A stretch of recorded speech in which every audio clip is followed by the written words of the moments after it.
एक ओंकार सतनाम कर्ता पुरुष निरपो निर्वैर अकाल मूरत अजूनी शैवं गुरु प्रसाद। वाहिगुरु जी की खालसा, वाहिगुरु जी की फतेह। श्री गुरु नानक देव जयंती का यह पावन पर्व सभी के लिए मंगलमय हो। कहते हैं यह गुरु पर्व एक प्रकाश पर्व के रूप में मनाया जाता है, क्योंकि सिख धर्म के संस्थापक गुरु नानक देव का जन्म उस स्थिति में हुआ जब सर्वत्र अज्ञानता रूपी अंधकार फैला हुआ था। उस अज्ञानता रूपी अंधकार में ये पूर्णिमा के चांद के समान पूर्ण ज्ञान रूपी प्रकाश लेकर इस धरती पर अवतीर्ण हुए। कहते हैं जिस समय इन्होंने जन्म लिया उस समय समाज 4 वर्गों में बटा था। ब्राह्मण, क्षत्रिय, वैश्य और शूद्र। समाज में अराजकता एवं असंतोष व्याप्त था। अज्ञान एवं भ्रम में लोग जकड़े हुए थे। स्त्रियों की स्थिति नाजुक थी। छुआछूत व शूद्रों का दशा दयनीय था। धार्मिक हालात, मजहब, हिंदू मुस्लिम, मुख्य रूप से 2 धर्म के लोग आपस में लड़ाइयां करते थे।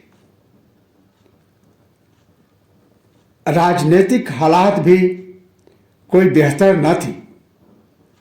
राजनीति अमावस्या के रात्रि के समान घोर अंधकार में डूबी हुई थी।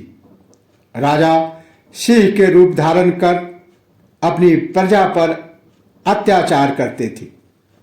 मंत्री श्वान की तरह दूम हिलाने वाले चाटुकार बन गए थे, इसलिए प्रजा दुखी थी। ऐसी स्थिति में गुरु नानक देव जी का जन्म 15 अप्रैल 1969 ईस्वी को लाहौर से 30 मील उत्तर पूर्व स्थित तलवंदी नामक ग्राम में हुआ। इनके पिता का नाम कल्याण चंद्र मेहता और उनकी माता का नाम तृप्ता था। कल्याण चंद्र मेहता वेदी वंश के क्षत्रिय थे और गांव में पटवारी का कार्य करते थे। ऐसा कहा जाता है कि जिस समय इनका जन्म हुआ उस समय कुछ वैसी ही प्राकृतिक घटनाएं हुई जैसे सभी आम पैगंबरों के जन्म के समय होती है। जिस घर में उनका जन्म हुआ उस मिट्टी के बने घर में एक तेजस्वी प्रकाश फैल गया था। पारिवारिक ज्योतिषी जो कि बालक की जन्म कुंडली बनाने के लिए आया था, इस प्रकार कहा, दोनों हिंदू और मुसलमान इनका सम्मान करेंगे। यह निरंकार का ज्ञान करेगा तथा उसी की पूजा करेगा और दूसरों को भी ऐसा करने के लिए कहेगा। गुरु नानक एक सुंदर और स्वस्थ बालक थे।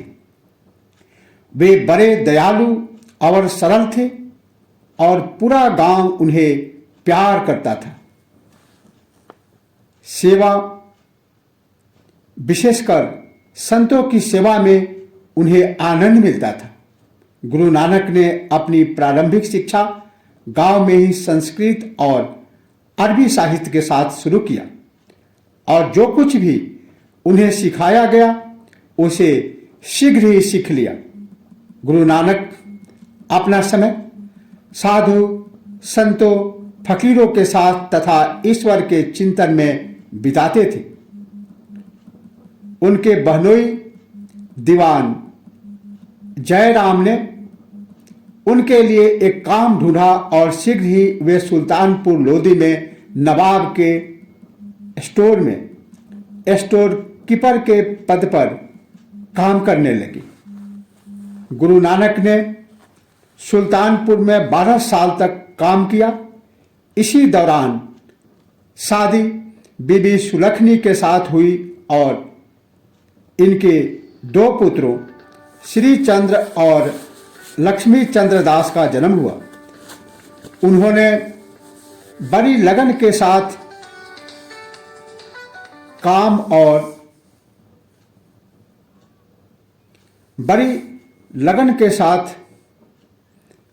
काम करने लगी। गुरु नानक ने सुल्तानपुर में 12 साल तक काम किया। इसी दौरान शादी बीबी सुलखनी के साथ हुई और इनके 2 पुत्रों श्री चंद्र और लक्ष्मी दास का जन्म हुआ। उन्होंने बड़ी लगन के साथ काम और नवाब उनके काम पर बहुत प्यार करने लगा। वह चाहता था कि वे काम पर लगे रहें, लेकिन गुरु नानक के पास अन्य कार्य थे। सुल्तानपुर में रहते समय गुरु नानक ने नियमों का पालन किया जो इस प्रकार है। नाम जपो, आदमी को सदैव सर्वशक्तिमान ईश्वर का स्मरण करना चाहिए।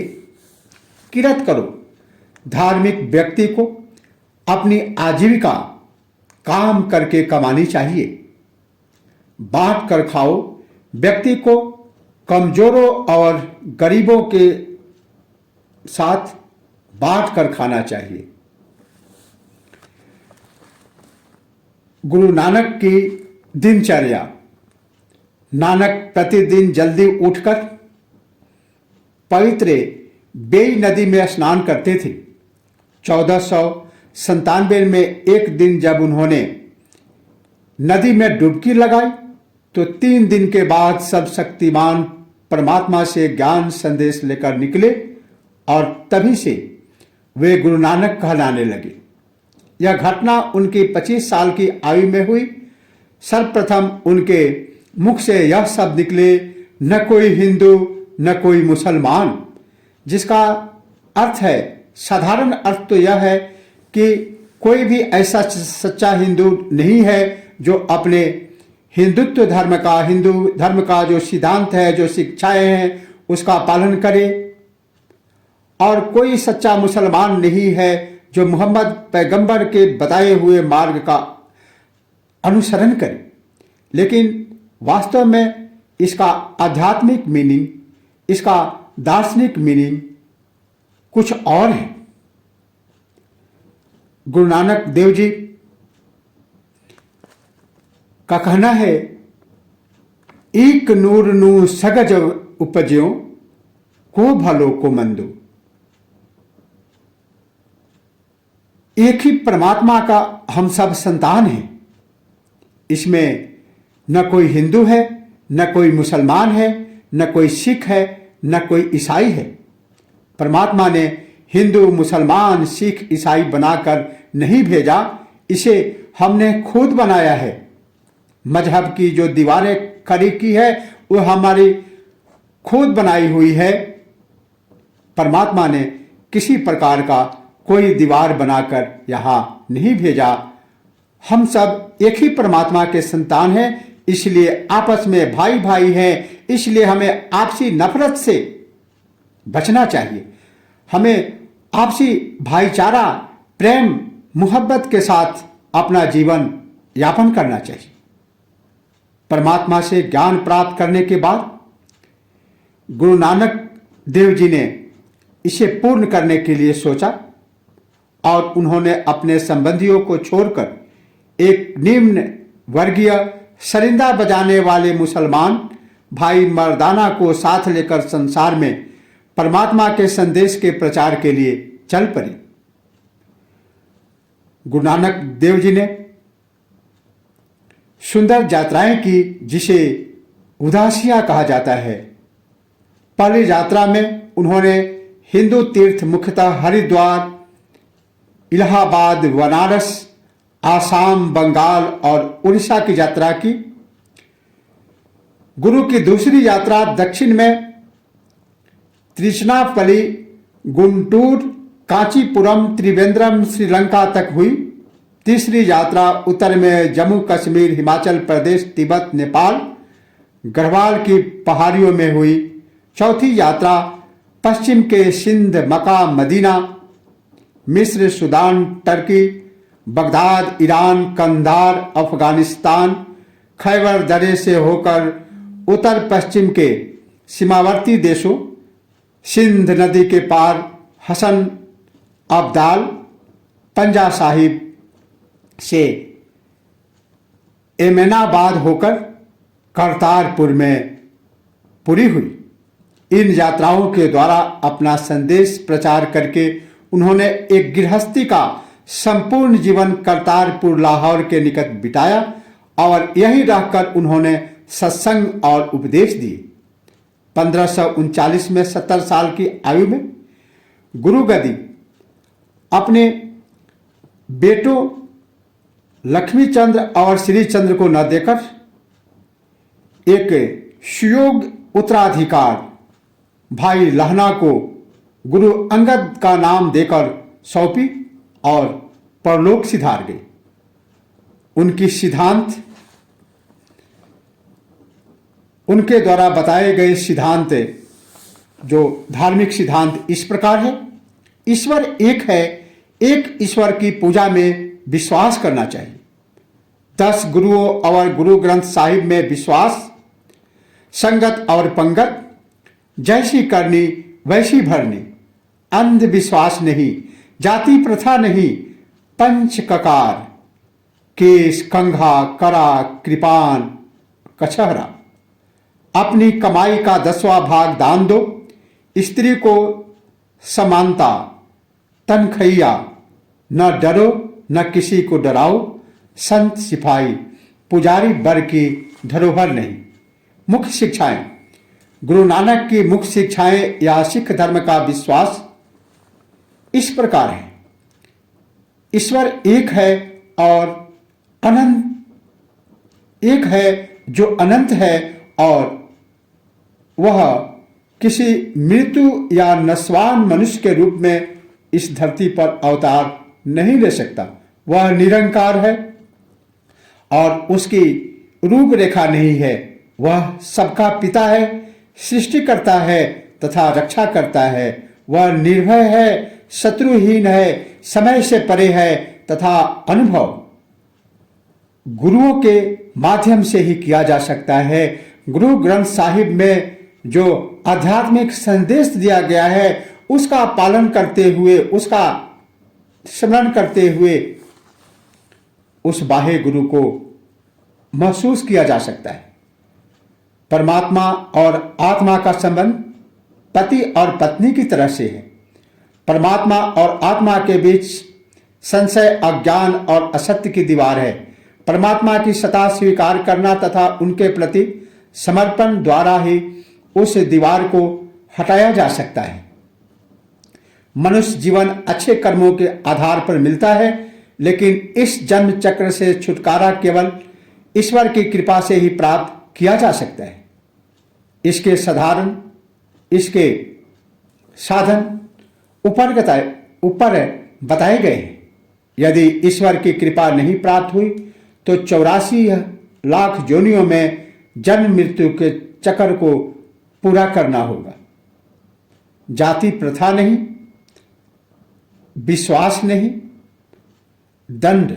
सिख धर्म में जो पतित हो जाता है, पंथ के रास्ते से विमुख हो जाता है या कोई ऐसा काम करता है जो सिख धर्म के विरुद्ध हो तो वह दंडनीय होता है या तनख्वाहिया हो जाता है।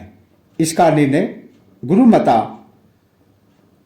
गुरुद्वारा द्वारा किया जाता है, जिसमें साधारणतः सेवा कार्य जैसे गुरुद्वारा में जूते साफ करना या बर्तन साफ करना होता है। पंच ककार एक सच्चे सिख को खंडे की दुधारी तलवार से दीक्षा लेकर 5 ककार धारण करना होता है। 5 ककार और उनके प्रतीक तथा विशेषताएं निम्न प्रकार है। केश या बाल न कटाना, यह एक संत की चिन्ह है। इसके द्वारा यह साबित किया जाता है कि परमात्मा ने हमें जिस रूप में इस धरती पर भेजा है, मैं उसके उसी स्वरूप में रहूंगा। कंघा बाल सफाई के लिए मन मस्तिष्क की पवित्रता का प्रतीक है। अपने अंदर किसी प्रकार का बुराई न आने देना, नफरत न आने देना, घृणा न आने देना, यह उसका प्रतीक है। कड़ा बुराई से बचना, कृपान बुरे लोगों को सजा देने तथा अपनी रक्षा के लिए कछहरा ब्रह्मचर्य का प्रतीक।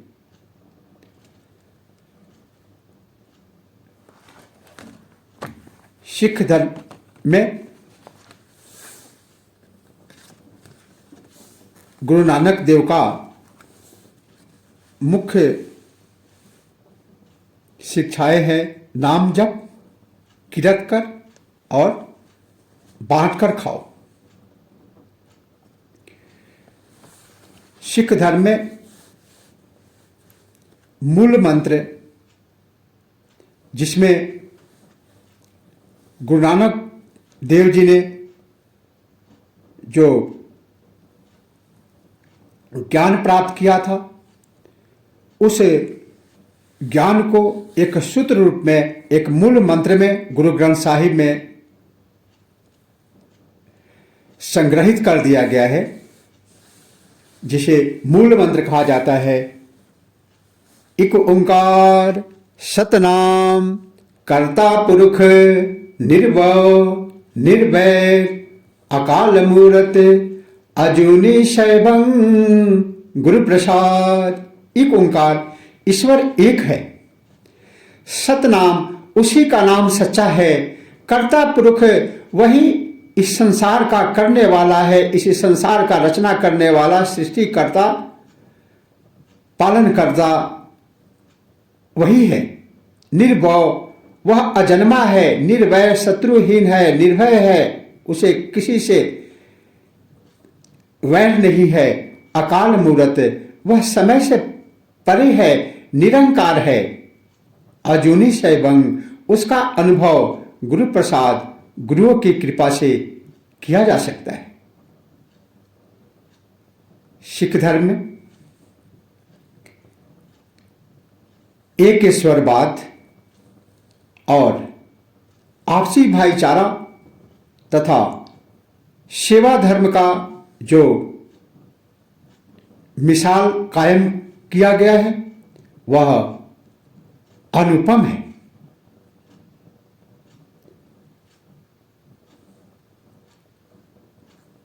गुरु नानक देव का कहना है कि सब एक ही परमेश्वर के बंदे हैं, इसलिए आपस में हमें मिलजुल करके रहना चाहिए। आपस में नफरत घृणा नहीं करनी चाहिए। जैसा कि एक भजन से स्पष्ट होगा, तू ही राम है, तू रहीम है, तू करीम कृष्ण खुदा हुआ। तू ही राम है, तू रहीम है, तू करीम कृष्ण खुदा हुआ। तेरी जात पाक कुरान में, तेरी दर्श वेद पुराण में, गुरु ग्रंथ जी के बखान में, तू प्रकाश अपना दिखा रहा। तू ही राम है, तू रहीम है, तू करीम, कृष्ण खुदा हुआ। सारे धर्म, सारे मजहब एक ही है। इसलिए अंत में यही कहना है, मंदिर में घंटी की ध्वनि हो, गुरुद्वारे में शब्द उचारे, सिमरन होवे गिरजाघर में, प्रभु यीशु का नाम पुकारे, प्रभु यीशु का नाम पुकारे। मंदिर में घंटी की ध्वनि हो, गुरुद्वारे में शब्द उचारे, सिमरन होवे गिरजाघर में, प्रभु यीशु का नाम पुकारे। भजन कीर्तन हो देवालय में, मस्जिद में नित अजान चाहिए, सबके दिलों में प्यार बसा हो। ऐसा हिंदुस्तान चाहिए, ऐसा हिंदुस्तान चाहिए। इसी के साथ बोले सो निहाल, सत श्री अकाल। वाहे गुरु जी की खालसा, वाहे गुरु जी की फतेह।